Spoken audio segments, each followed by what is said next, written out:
అనంతపురం జిల్లాలో Telugu Desam సీనియర్కు seat tension మొదలైంది. ఒకప్పుడు ఎంపీగా పనిచేసినా ఇప్పుడు ఎమ్మెల్యే టికెట్ కోసం దేబరించాల్సిన దుస్థితి అనేతది. తన సీటుకు సొంత పార్టీ నేతలే ఎసురు పెట్టేలా ఉండటంతో ఆయన తెగ టెన్షన్ పడిపోతున్నారు. చిన్నబాబు దగ్గరకు పంచాయతీ తీసుకువెళ్లినా ఫలితం లేకపోవడంతో ఏం చేయాలో తెలియక తీవ్ర ఆగ్రహంతో ఉన్నారు. ఇంతకీ ఎవరా నేత? తెలుగుదేశంలో హాట్ టాపిక్గా మారిన ఆ నియోజకవర్గం ఏది? తెలుగుదేశం పార్టీలో టికెట్ల పంచాయతీ అటు పార్టీ హైకమాండ్ ఇటు క్యాడర్ ను కలవర పెడుతోంది. రాష్ట్రంలో రోజుకో చోట రగడతో పార్టీ హైకమాండ్ కు ఏం చేయాలో అర్థం కావడం లేదు.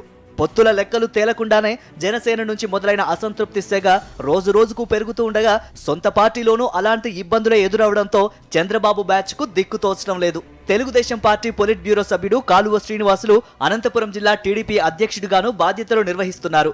1999లో అనంతపురం ఎంపీగా ఎన్నికయ్యారు. 2014లో రాయదుర్గం నియోజకవర్గం నుంచి ఎమ్మెల్యేగా ఎన్నికయ్యారు. ఆ తర్వాత చంద్రబాబు కేబినెట్ లో మంత్రిగా పనిచేశారు. మొత్తంగా జిల్లాలో ఆ పార్టీకి పెద్ద దిక్కు. అయితే కాలువ శ్రీనివాస్ కు ఇప్పుడు టికెట్ టెన్షన్ పట్టుకుంది.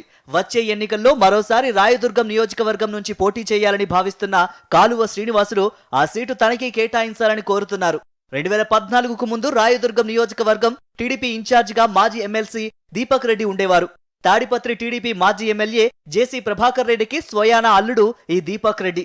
హైదరాబాద్ నగరంలో వివాదాస్పద భూములను కొనుగోలు చేసి ల్యాండ్ సెటిల్మెంట్లు చేయడంలో దీపక్ రెడ్డి నంబర్ 1. లేటెస్ట్ గా రాయదుర్గం నియోజకవర్గంపై కన్నేసిన దీపక్ రెడ్డి అక్కడి నేతలు కార్యకర్తలతో మంతనాలు మొదలు పెట్టారు.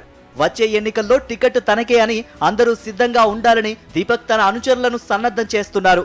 దీపక్ రెడ్డికి టికెట్ దక్కేలా టీడీపీ మాజీ ఎంపీ జేసీ దివాకర్ రెడ్డి, ఆయన సోదరుడు జేసీ ప్రభాకర్ రెడ్డి తమ వంతు ప్రయత్నాలు చేస్తున్నారు. ఈ పరిణామాలపై ఆగ్రహంగా ఉన్న మాజీ మంత్రి కాలువ శ్రీనివాసులు చంద్రబాబు, లోకేష్ వద్ద లాబియింగ్ చేస్తున్నట్లు సమాచారం.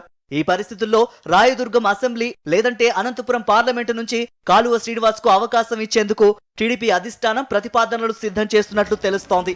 అయితే తనకు ఎంపీ టికెట్ వద్దని, రాయదుర్గం అసెంబ్లీ మాత్రమే కావాలని కాలువ శ్రీనివాసులు కోరుతున్నట్లు టీడీపీ వర్గాల్లో చర్చ జరుగుతోంది. ఓవైపు కాలువ శ్రీనివాసులు, మరోవైపు దీపక్ రెడ్డి వర్గ పోరుతో రాయదుర్గం నియోజకవర్గంలో టీడీపీ 2 వర్గాలుగా చీలిపోయింది. ఎవరికి టికెట్ వచ్చినా మరో వర్గం సహకరించే పరిస్థితులు కనిపించడం లేదని పచ్చ పార్టీ నేతల్లో గుబులు మొదలైంది.